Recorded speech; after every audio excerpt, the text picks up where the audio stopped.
안녕하세요. 이번 시간에는 이성 친구를 제대로 만나는 방법에 대해서 설명드리도록 하겠습니다. 평생 살면서 이성 친구나 배우자를 만나는 것은 인생에 있어서 어쩌면 가장 큰 부분을 차지하는 부분인데요. 사람을 선택을 잘 해야겠지만 사람 선택을 잘 못해서 평생을 고통을 받고 아니면 스트레스를 받고 그런 삶을 살고 계신 분들이 너무나 많아요. 저도 마찬가지겠지만 만나고 헤어지고 시행착오를 겪으면서 그만큼 더 내가 나이를 먹고 그런 상황이 반복되니까 여러분들은 시행착오를 이 영상을 통해서 하지 않고 효율적인 시간을 활용할 수 있도록 제가 도움을 드리고자 이 영상을 제작하게 되었습니다.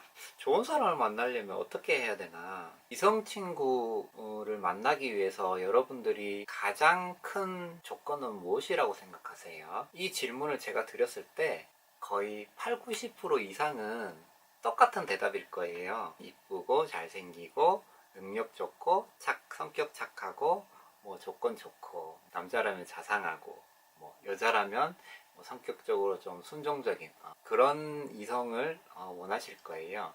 누구나 마찬가지예요. 우리가 이성을 만날 때 처음부터 자기의 본 모습을 드러내면서 만나지는 않잖아요. 첫 만남 지나고 사람을 이제 겪어보면은 본 모습들이 하나씩 이렇게 드러나게 돼요. 이제 하나씩 알게 되는 거죠. 그래서 이 본 모습을 어떻게 빨리 캐치하느냐, 그게 관건이죠. 그 방법을 제가 알려드리도록 할게요. 일단 처음 만나게 되면 그 사람의 표정을 먼저 보게 되죠. 인상과 이제 외모를 먼저 전체적인 실루엣이라든지 이런 게 파악하게 되고, 그리고 그 다음부터는 사람의 대화를 통해서 그 사람의 말투라든지 표정 이런 걸 다 살피게 되는 거죠. 그래서 외모는 어차피 자기 각자의 개인 취향이고 여러 가지도 있겠지만 일단은 말투부터 시작을 할게요. 대화를 한번 해보다 보면 오래 이제 사람을 겪어보신 분이라면 말투만 들어도 그 사람에 대해서 한 6, 70%는 파악이 되실 거예요. 이제 그게 파악이 안 되신다고 하신 분들은 사람을 좀 많이 겪으셔야 돼요. 눈치 빠르신 분은 벌써 캐치를 했겠죠. 말들에서 간단히 예를 들자면 몇 가지 사례가 있어요. 상대방 말을 들어주지 않고 자기 말만 이렇게 하시는 분들이 계세요. 그런 타입이 있고, 자기 얘기는 하지 않고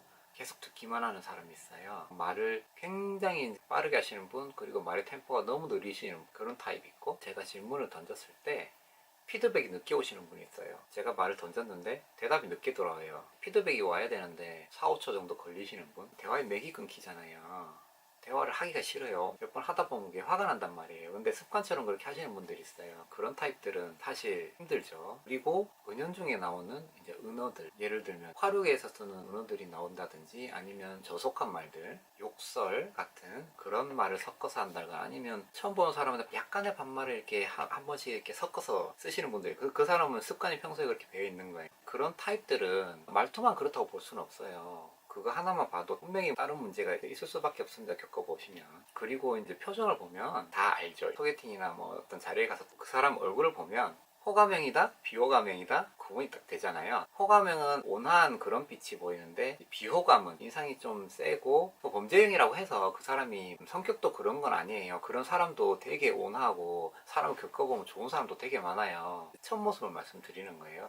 인상이 나쁘다는 게 생긴 걸 말씀드리는 게 아니라 모든 게 포함되죠. 말투라든지 그런 거, 표정, 건달스러운, 바르지 못한 그런 느낌 보시면 아실 거예요. 제가 말로 표현이 안 되네요. 그런 사람들이 일단 얼굴만 봐도 대충 느낌이 오죠. 물론 겪어봐야 알겠지만. 그런 게 있고, 또 습관이나 자세, 만약에 사람을 만나서 종업원한테 주문을 할 때의 그런 모습들, 그리고 걸어갈 때 걸음걸이라든지 상대방 이성에 대해서 대하는 태도, 그런 거라든지, 큰 대로변이 아니더라도 중앙선이 있는 도로라고 하면 그냥 아무 생각 없이 지나가는 사람들, 사실은 횡단보도를 지나서 들어가야 되는데, 물론 사람이 우선이긴 하지만 차가 이렇게 오면은 그래도 비켜주는 게 맞잖아요. 차를 보고도 너무 당당하게 옆도 안 보고 빨리 걸어가는 모습도 안 보이고, 갑질이죠. 사실 보행자 갑질이잖아요. 그런 모습들, 그런 사람은 갑질에 나중에 할 여지가 있는 분들일 수도 있어요. 반드시 그런 건 아니지만 사소한 행동들 가지고도 여러 가지로 판단할 수가 있죠. 체력 같은 것도 있겠죠. 자사나이 같은 프로그램들 있잖아요. 거기 보면 너무 체력이 상식적으로 너무 저조한 사람들이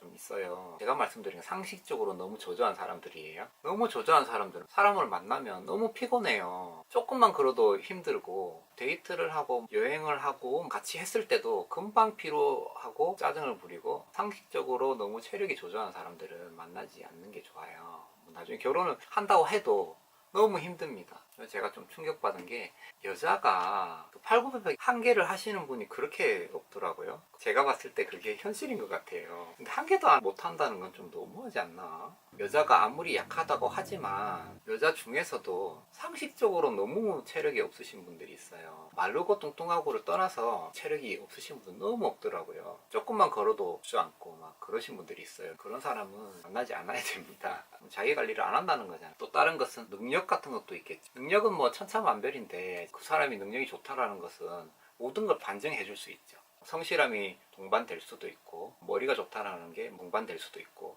그런 걸 수도 있으나 빚 좋은 개살구일 수도 있어요. 외제차를 타고 머리부터 발끝까지 걸친 게 뭐 명품도 덜어있고 돈이 많아 보여요. 그렇다면은 그게 능력이 있다고 봐야 될까요? 뭐 초년생이나 어린 친구들은 그걸 모르죠. 그 내막을 따지고 보면 그게 다 빚일 수가 있어요. 그렇게 사는 사람들이 생각보다 엄청 많습니다. 여자 만나려고. 특히 남자가 그렇죠. 정말 많습니다. 그러니까 거기에 현혹되지 말고 사람을 겪어보면 드러나게 돼 있으니까 잘 파악을 하시고 사람을 만나시기 바랄게요. 만나시는 분을 보면 너무 안타까워요. 그리고 이제 종교 문제죠. 종교 문체가 만약에 다르다면은 절대 만나시면 안 됩니다. 취미삼아 적당히 가시는 분들 있잖아요. 그런 분들이 맞춰질 수가 있어요. 그 종교 아니면 안 되시는 분들, 매일 평일날 새벽기도 가고 주말도 가고 가시는 분들, 그런 분들은 절대 만나시면 안 됩니다. 가정생활을 할 수도 없고 같은 기독교인을 만나야 돼요.